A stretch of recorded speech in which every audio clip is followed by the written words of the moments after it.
का क्या करूं।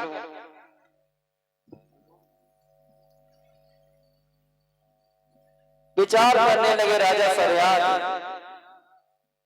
और राजा सरयाद कहने लगे कि तूने इनकी आंखों को फोड़ा है तो तुझे सजा अवश्य देना पड़ेगा। राजा सरयाद कहने लगे कि सुकन्या, तूने इनकी नेत्रों को फोड़ा है, और कहने लगे अरे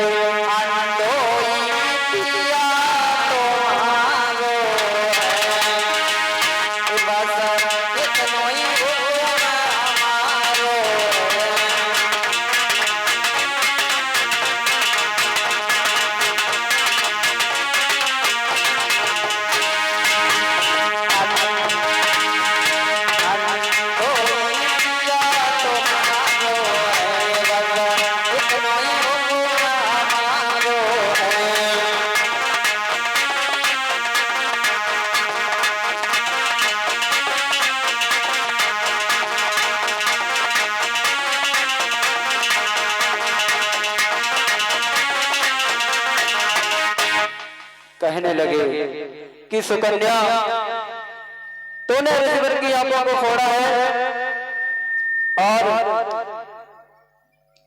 मैं तेरा हाथ इन्हीं ऋषिवर के हाथों में थमा करके जा रहा हूं, और जा इनका हाथ पकड़ और घर घर में जाकर के भीख मांग, जैसे भी ये ऋषिवर रखे, अगर ये ऋषिवर तुझे क्षमा कर दे तो क्षमा समझना, और जो भी दंड दे उस दंड को स्वीकार करना। इधर राजा सरयाद अपनी 10,000 की सेना को लेकर के चले जाते हैं भक्तों। इधर से कन्या खड़े खड़े खड़े खड़े 14 वर्ष व्यतीत हो जाते हैं भक्तों। सुकन्या वहीं पर खड़ी रही, और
इधर भक्तों सुकन्या 14 वर्ष तक उन्हीं ऋषिवर के पास में अपने हाथों को अपने कर को जोड़ करके खड़ी हो गई,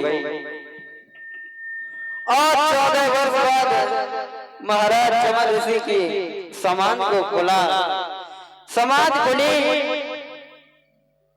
तो कहने लगे कि बेटी तू कौन है और यहाँ पर क्या कर रही है। जैसे ही जवाब चमर ऋषि का सुना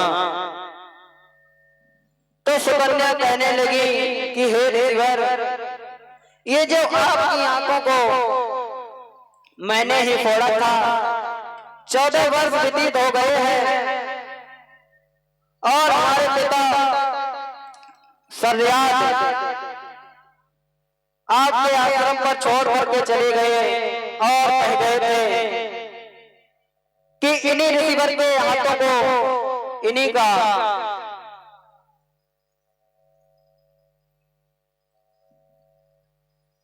इधर ऋषिवर से जवाब देने लगी सुकन्या, कहने लगी कि हे ऋषिवर, हमारे पिता सरयाद आपका हाथ थमा करके चले गए, और मैंने ही आपके नेत्रों को फोड़ा था, आज 14 वर्ष हो गए। तो ऋषिवर कहने लगे कि 14 वर्ष तक बेटी तूने हमारा इंतजार किया। कहने लगे कि बेटी मैं तेरी भक्ति पर अति प्रसन्न हूँ। बेटी तू मुझसे मांग ले, क्या मांगना चाहती है? तू जो मांगेगी मैं तुझे अवश्य दूंगा। तूने मेरी बहुत ही सेवा की और 14 वर्ष तक तू हमारे लिए यहीं पर खड़ी रही। इधर सुकन्या हाथ जोड़ करके कहने लगी कि ऋषिवर, अगर आप मुझे देना ही चाहते हो तो जो मैंने आपकी आंखों को फोड़ दिया है इनको पुनः सही कर लो, पुनः इस आंखों में उजाला आ जाए। भक्तों, जैसे ही सुना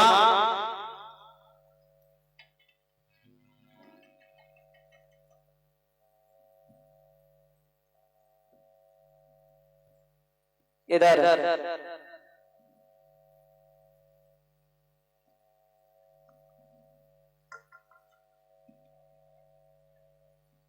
चमन ऋषि ने अश्विनी वीर को बुलाया और कहा कि जाओ अश्विनी वीर, तुम ऐसा रस तैयार करो, ऐसा रस तैयार करो जिससे कि हमारी आंखें पुनः पहले जैसी हो जाए। तो अश्विनी वीर जाते हैं, ऐसी औषधियों को तैयार करते हैं, ऐसी औषधियों को तैयार किया। जैसे ही ईश्वर की आंखों पे डाला तो पुनः आंखें पहले जैसी हो जाती हैं। भक्तों,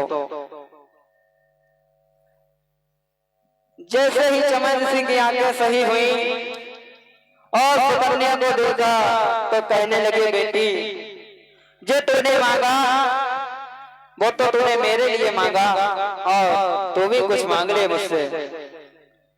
जैसे ही मांगने की बात कही तो सुकन्या ने बड़ा ही अच्छा जवाब दिया और क्या बोली,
सुकन्या ने बड़ा ही अच्छा जवाब दिया।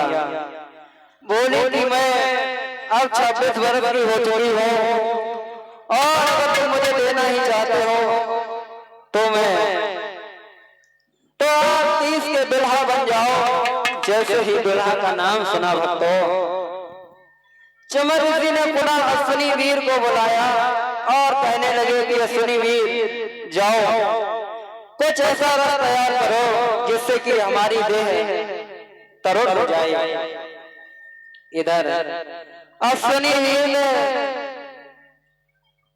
ऐसा घोल तैयार किया, ऐसी औषधि बनाई जिससे कि चमन ऋषि पुनः जवान हो जाते हैं। भक्तों, इधर सभी खुशी खुशी रहने लगे और बड़ा ही प्यारा, बड़ा ही सुंदर आलीशान महल भी बनवाया।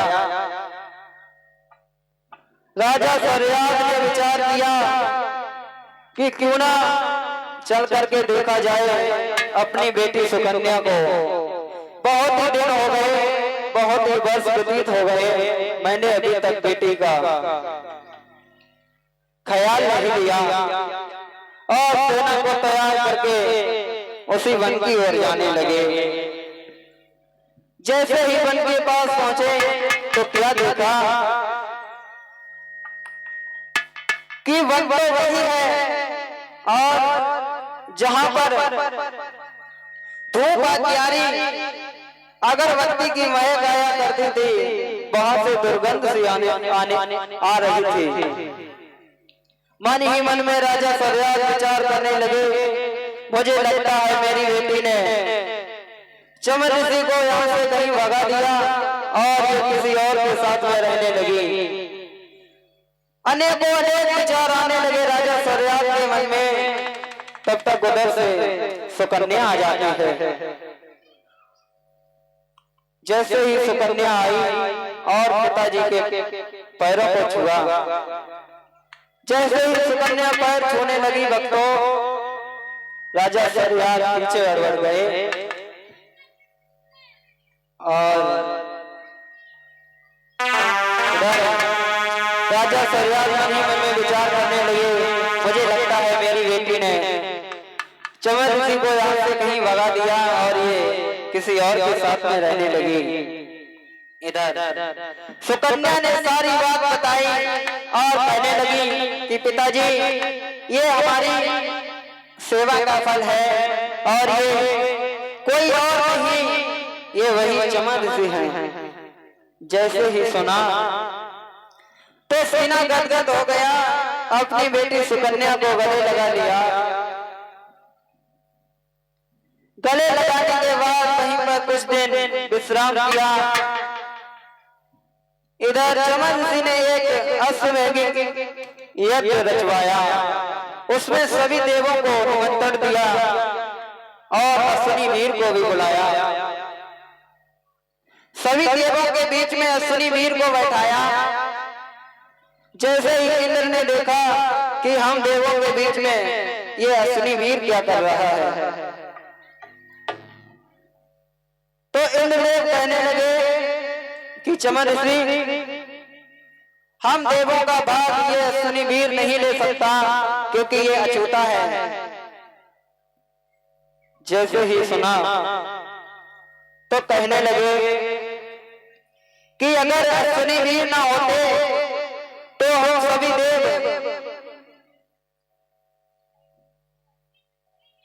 हम सभी देवों का ख्याल कौन रखता। यही अश्विनी वीर हैं जिन्होंने हम सभी को स्वस्थ रखा है। काफी समय तक चर्चा होती रही। अंत में अश्विनी वीर को उस यज्ञ में भाग दिलवाया हमारे चमन ऋषि ने। आइए इसी के बीच में एक भजन बोलेंगे, सभी भक्त बोलेंगे मीठी मीठी तालियों का साथ देकर के।